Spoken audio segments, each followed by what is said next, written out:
So to all Americans in every city, near and far, small and large, from mountain to mountain, from ocean to ocean, hear these words: you will never be ignored again.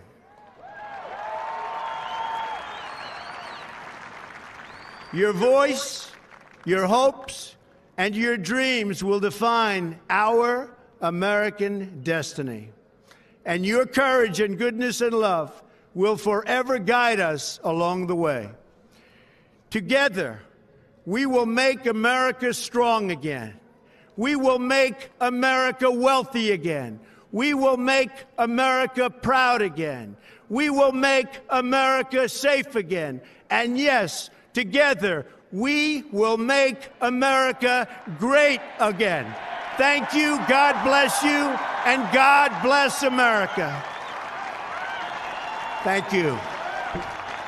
God bless America. The walkaway movement continues to gain traction online. The social media campaign urges liberals to detach themselves from the Democratic Party. Some people who once considered themselves liberals or Democrats, mostly because of their race, gender, or sexual orientation, are now walking away. And my next guest is one of them. Once upon a time, I was a liberal. But liberalism has changed, and I will no longer be a part of an ideology or political party that represents everything that contradicts my values of unity, equal opportunity, personal empowerment, compassion, and love. So I am walking away. Brandon Straka is the founder of the Walkaway campaign. Brandon, thanks for being with us. Thank you. And Brandon, that video, of course, going viral, millions of views on Facebook. And you were a lifelong Democrat. You say you voted for Hillary Clinton. Yes. But have changed your mind. Why have you launched this movement? Very much so. Well, you know, for years I sort of watched as the liberal ideology became, the tenets became a little bit unbearable for me. The identity politics, the PC culture, it just became more and more oppressive. That disturbed me at first, but it was really after the election of Donald Trump, which devastated me, by the way. And, you know, I mean, I was one of those people who was like crying for weeks. And I was going on Facebook and social media, and I was going on these long rants, you know, being like, how could middle America do this? How could you vote for a racist? How could you vote for a bigot? What's happened to all of you people? And somebody who has known me since I was a little kid reached out to me and sent me a YouTube video which showed how the left-wing media had really manipulated a lot of what they were talking about on his campaign, you know, things like isolating little moments when he was speaking and twisting it, make it sound like he mocked a reporter's disability or that he made really derogatory comments about Mexicans. But it's like these moments were taken out of context.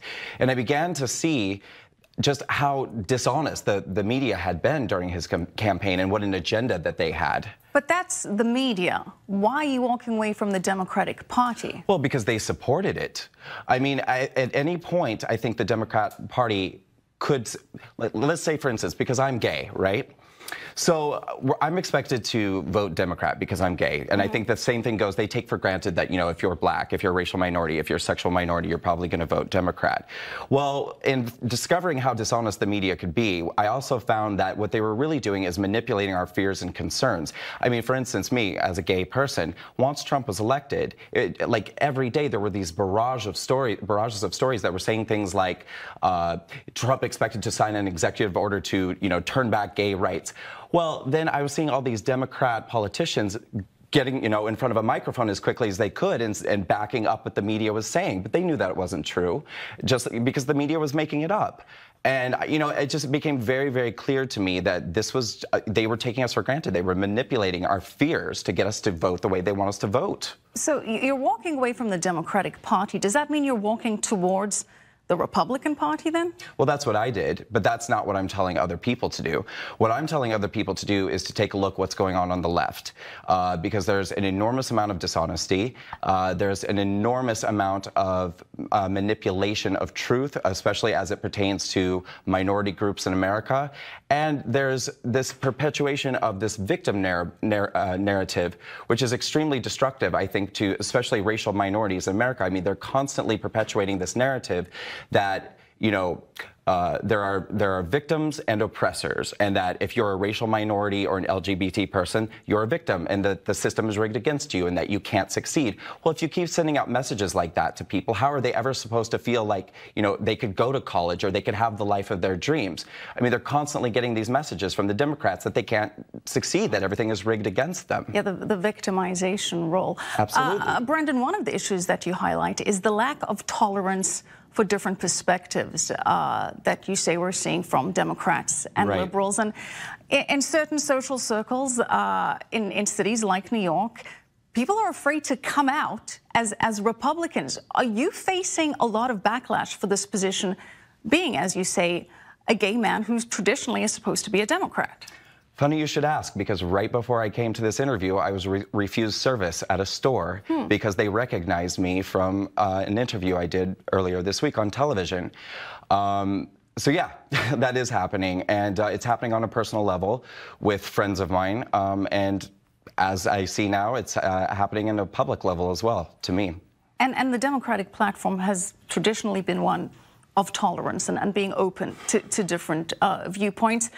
Do you think the same is happening from the conservative side, though, that conservatives are also intolerant of people for their viewpoints, if they're liberals? No, I'm certainly not finding that on a personal level. I have been extremely and warmly embraced, and you know, I'm getting thousands of messages every single day from people all over, not only all over the country, but all over the world, who are telling me, we're conservatives, we are so happy to have you, we're so happy you're getting this message out. Because the truth is, conservatives, you know, it's 2018, nobody cares anymore if people are gay. Nobody cares about, I mean... Well, some would say Mike Pence cares. But I don't think that's true either. I mean, the evidence that they use to suggest that Mike Pence is a homophobe is once again based off of untruthful information that the media put out. He never advocated for conversion therapy, which is the big piece of evidence that they use. So, I wanted to watch that video with you to kind of start this conversation. Last night, I spent the evening at a Democratic rally in Northern Virginia, and I was surrounded by the young Democrats of this area.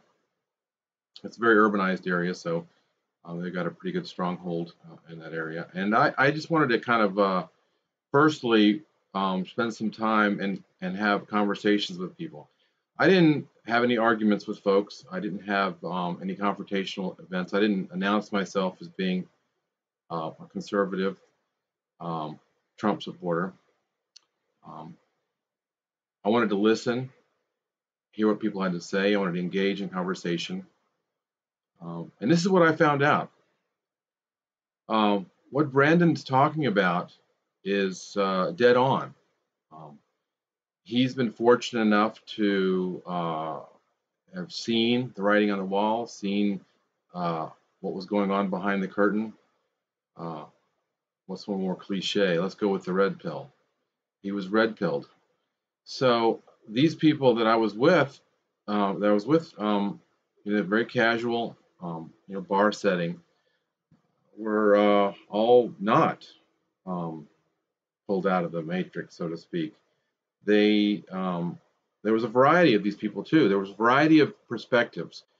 One couple that I talked with didn't know too much about what was going on. They didn't know who was running. They knew that they were Democrats.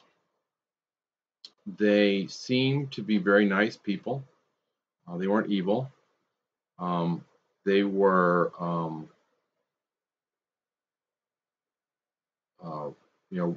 people that lived in the Northern Virginia area, but weren't really up to speed on a lot of things. So we had some conversations, and then another lady came up to the bar, and we had a little bit larger conversation. The lady that came to the bar was a very staunch Democrat, young Democrat. She started asking questions about, are you going around knocking on doors? Seemed to be very grassroots, which I, commended her upon. And she started to talk about things that were basically the media narrative about what's going on the Republican side of the party, and the candidate running against the candidate that was at the rally there. So I'm not going to get into any names right now because that's not important. It's not important who was running and who was running opposing this person. But basically, the narrative that this lady that showed up at the bar, that's very grassroots, started talking about racism, bigotry, fascism. She used terms that came out of the media, and the couple that didn't know too much about politics were listening to her and saying, "Wow, I'm so glad this person is running against that evil, Nazi, bigoted, racial person." They had no basis for any of the statements they were making. And I asked the second lady a question, the grassroots lady a question about something she said. She made a comment that the candidate has stated they were going to run their campaign balls to the wall. And everybody was like, "Ooh, that's terrible." And I thought about that for a minute. And I asked her, what exactly does that mean? I mean, I know what it means, and I know how she was referring it. But when I asked her, this person that is an expert in Democratic politics, the grassroots woman, the woman that's knocking on doors and getting people to vote, one of the leaders in the young Democrat Party, I asked her, what does that mean, balls to the wall? And she said, I don't know. Sounds terrible, though. Must be bad.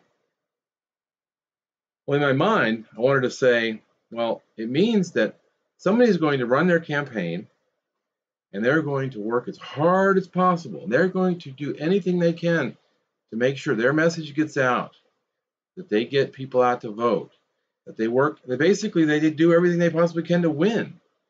And I wanted to say to her, well, do you think maybe he should run a half-ass campaign? Is that how it is that, if you don't qualify, according to you, you should run a half-ass campaign. Well, I didn't do that because I wasn't going to be confrontational. But I did talk to them about some things. And I said to their, they were talking about polls, and I wasn't going to get into it about, fake news. But I said, well, statistically, when you've got a Republican in the presidency, the Democrats usually take over Congress. And they said, yeah. And I said, it would probably take an earth-shattering event, something that really struck at the core of the people, to change that statistic. And the funny thing is that the lady with the couple, the lady with the couple that doesn't know anything about politics, she said, well, I feel like that's what's happening now. And of course, in my head, I'm laughing because, yes, it is.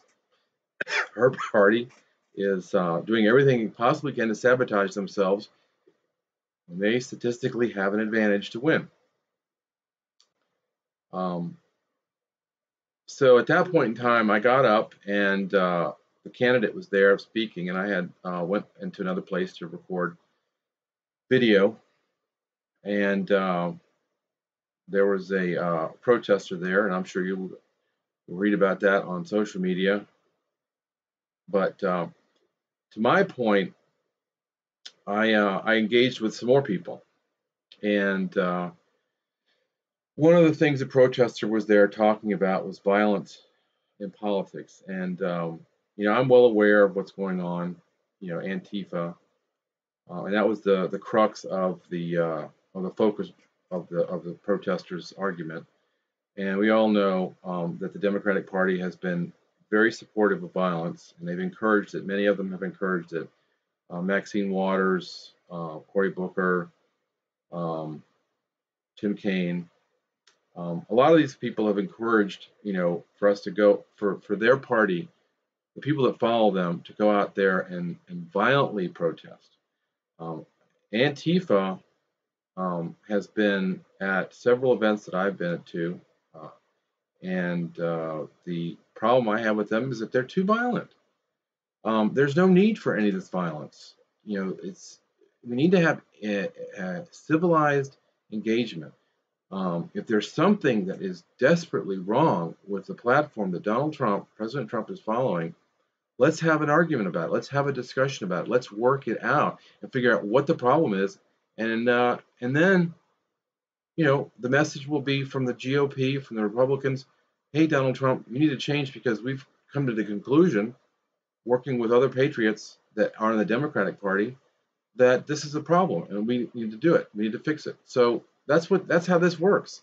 But I've had people that I know get bashed in the head with 2x4s, hit in the head with batteries, sucker punched. In what universe is this acceptable?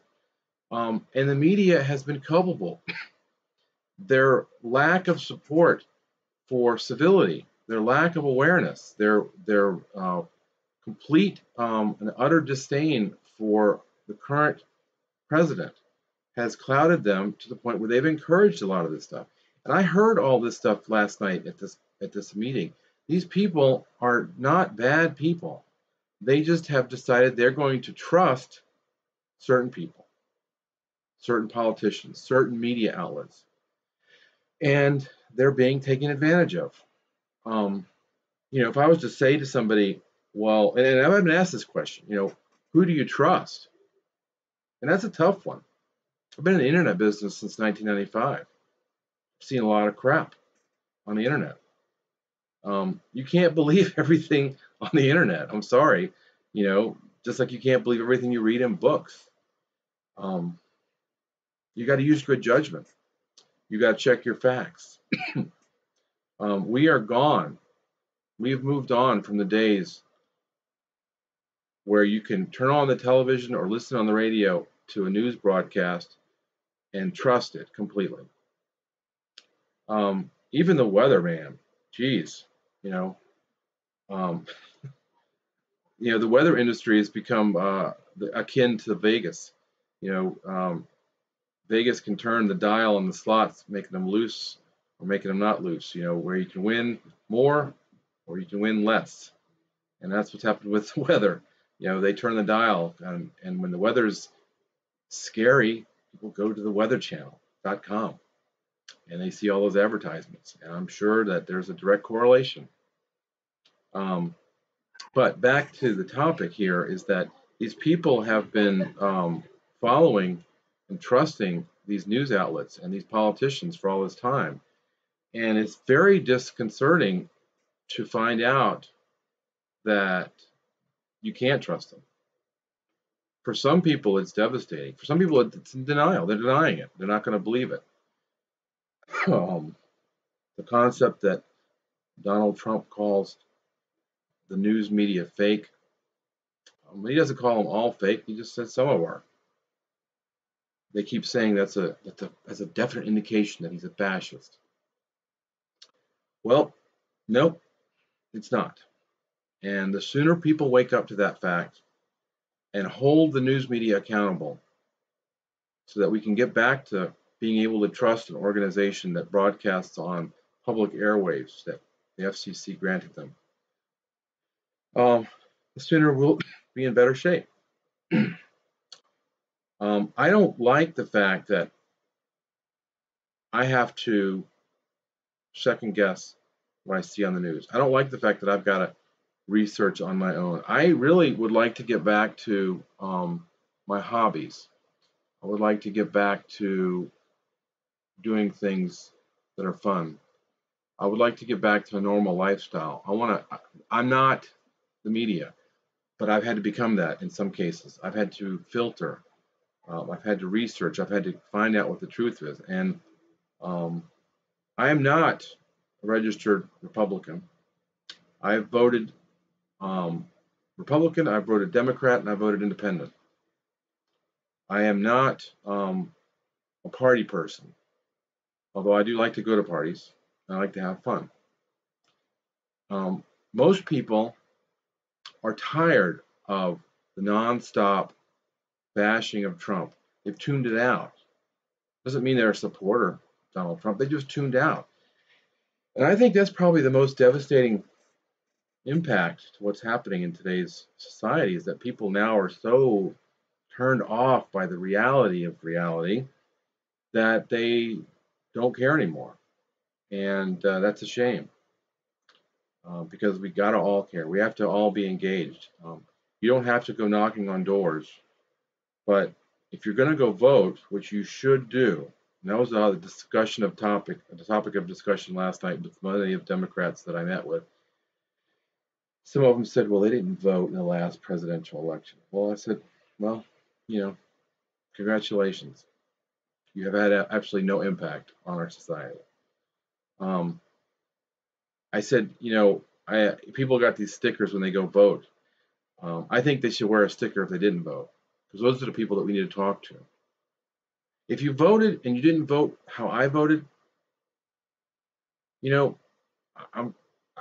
congratulations, you did the right thing. You voted your conscience.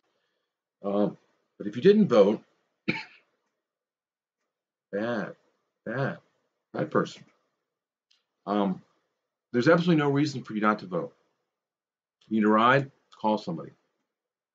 You could probably get a ride from just about anybody. Call the mayor. Call the town council. Call the governor of your state. They'll find you a ride. They want you to come out and vote. So don't feel that it's hopeless and that your vote doesn't count, because it's not true.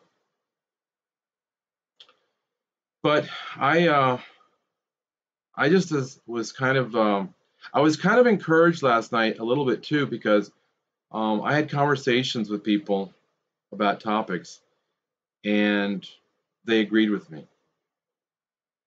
And what I wanted to say, which I was saying in the back of my mind, but your party doesn't agree with what we just said, but yet you agree with me. Violence was the biggest topic of discussion because it was the protesters' focal point, Antifa and violence and disavowing it. And I talked to probably 15 people. I mean, I couldn't talk to everybody. It was loud, and I had other responsibilities that evening with my phone to video what was going on. But I just found it interesting that they agreed with me that violence was wrong. Violence in politics was wrong. And I think if we could get that part fixed, we could probably start getting back to civility. I just, this, once we get back to civility, then we can have a discussion. I had a discussion with somebody on Facebook today. He was obviously a Democrat, and his discussion was, I'm promoting the American Priority Conference, and basically he made a smart-ass comment that I was a Nazi, and that patriotism at the level that I'm showing is fascist. So I asked him this question. I said, how do you feel about the fact that most of the candidates running on the Democratic ticket are funded by a Nazi sympathizer? And he came out and said to me, George Soros is not a Nazi sympathizer. So instead of having an argument about him, I just linked about it with him. I linked to him the 60 Minutes broadcast, and I hadn't heard from him since. No word. I think that maybe he's rethinking that a little bit, because he disagreed that George Soros was a Nazi sympathizer, probably because a Republican said so, that he was, because Alex Jones probably said he was, and probably has heard of conservative radio talk shows saying he was, and they were just saying, well, it's probably just crap because they're saying it. But 60 Minutes actually has it on videotape. The man worked with the Nazi Party. He collected spoils of war. He capitalized on that. Now, I'm not going to judge the man at that moment in time. It's a bad, bad situation. Survival sometimes is more important than principle. But the idea being is that, once you've survived the bad situation, you take that valuable life that you've got, that second chance you got to do something, and you do something good with it. You write a book talking about the terrible experiences you had to go through. You give to charity. You do something, to make up for it. My business has been very successful, and I support homeless shelters. I support people that provide food to the homeless. I do things. I give. I give a lot of money to citizen journalists through various forms, Patreon, PayPal, Fundly. I do things with my. I don't hoard all my money, but I'm not. It's not about me. This is about. So George Soros, became a very powerful globalist, and if he had brought the standards of living for countries that he's taking advantage of up to the level of the United States, so that globalism could actually work. Global economy means everybody's doing the same thing. Standards of living are equal. But he didn't. He took advantage. He's a rape and pillager. So he did nothing with this wonderful gift of survival through the Great Holocaust. So he's a Nazi sympathizer. He is a person that supports organizations that are anti-police. He sows division and fighting amongst people. So, no, he's not a good man. He needs to be removed from his influence in our politics. So, and Democrats need to wake up. Don't vote Republican. Vote for the Green Party. Vote for anybody but the Democratic Party right now, because they are supporting agendas that are dividing our country. They are supporting agendas that are destroying our country, and it's not good. I'm not saying all Republicans are great people. I'm not saying that their agendas are always or going to be the end-all, be-all agenda for America. But right now, we're in a survival mode, and our country needs to survive. We are the greatest nation in the world. We have gone through many turmoils in our history. We've learned. And we need to get back to a society where people can have civilized debate, where one party can debate the other party. And the best solution comes out of the ballot box. We don't need to be manipulated by our media. We don't need to be lied to by politicians. We don't need to be fighting in the streets. This is not 1776. There's no foreign country, although there's been a lot of foreign influences going on in our elections. Russia, the least of which, has been influencing our elections. China and Saudi Arabia has been probably some of the top influencers in our elections to date. And the sooner everyone gets a grip on that, the better. But don't kid yourself. The United States has been involved in election manipulation for a long time as well. So maybe we just all need to stop that. The American people are the ones that vote.